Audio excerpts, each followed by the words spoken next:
মানুষ সহ পৃথিবীর সকল জীবজন্তু, দৈত্য দানব মারা যাবে। জমিন ও আসমান কম্পিত হতে থাকবে। জমিন ফেটে যাবে, বাড়িগাড়ি পাহাড় পর্বত ধ্বনিত তুলার মতো উঠতে থাকবে। অতঃপর শুরু হবে এক নতুন জীবন, সেই জীবনের নাম আখিরাত। সবাইকে এই দুনিয়ার সকল কাজকর্মের হিসাব দিতে হবে। কে যাবে জান্নাতে, কে যাবে জাহান্নামে।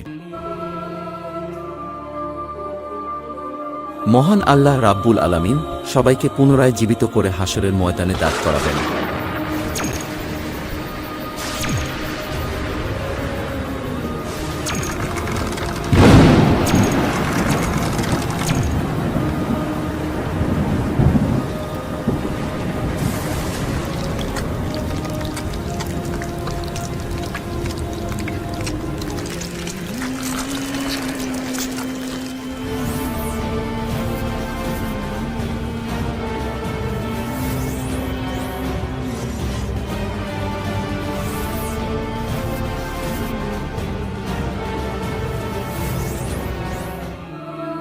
সেদিন প্রত্যেক মানুষকে 5টি প্রশ্ন করা হবে। হাদিস শরীফে এসেছে, কিয়ামতের দিন কোনো আদম সন্তান 5টি প্রশ্নের উত্তর দেওয়া ছাড়া এক পাও নড়তে পারবে না।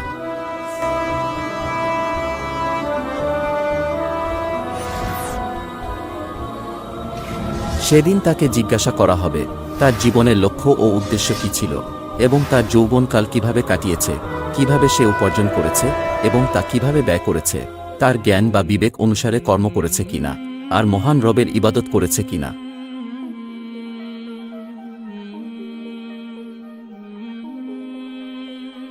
সে নিজের স্ত্রীকে আগুনে পুড়িয়ে হত্যা করেছে, অতঃপর সে জাহান্নামী।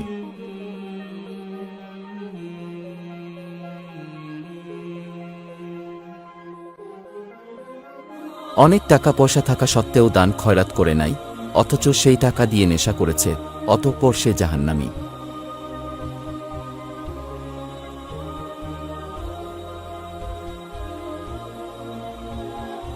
সে একটি মেয়ের সাথে জিনা করেছে এবং সে সর্বদা খারাপ কাজে লিপ্ত থাকত, অতঃপর সে জাহান্নামী।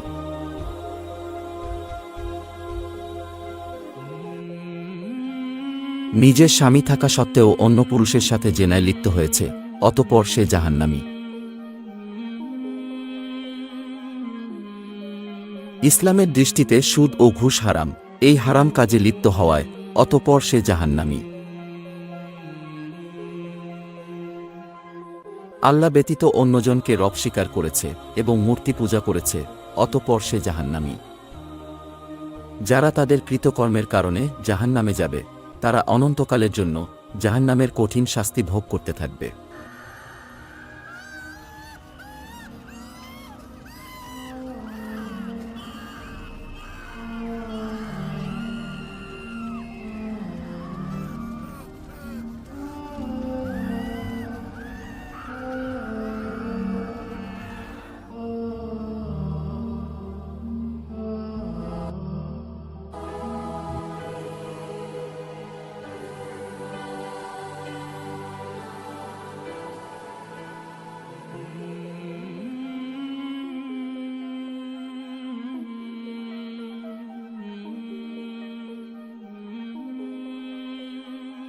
এই ব্যক্তি গরিব মানুষের পাশে দাঁড়িয়েছে, দান খয়রাত করেছে, অতঃপর সে জান্নাতি।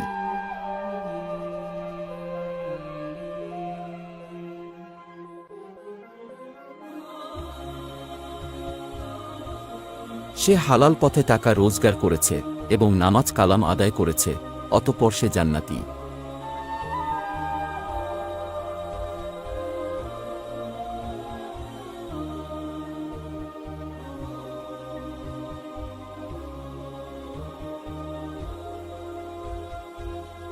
অসহায় মানুষদের সেবা যত্ন করেছে এবং মানুষের উপকার করেছে, অতঃপর সে জান্নাতি।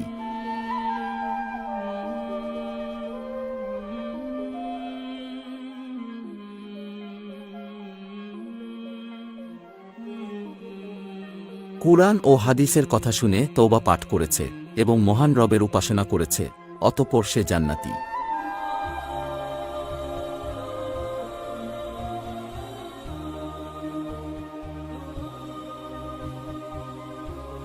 কুরআনের জ্ঞান শিক্ষা দিতে গিয়ে কাফেরদের হাতে পাথরের আঘাতে শহীদ হয়েছে, অতঃপর সে জান্নাতি।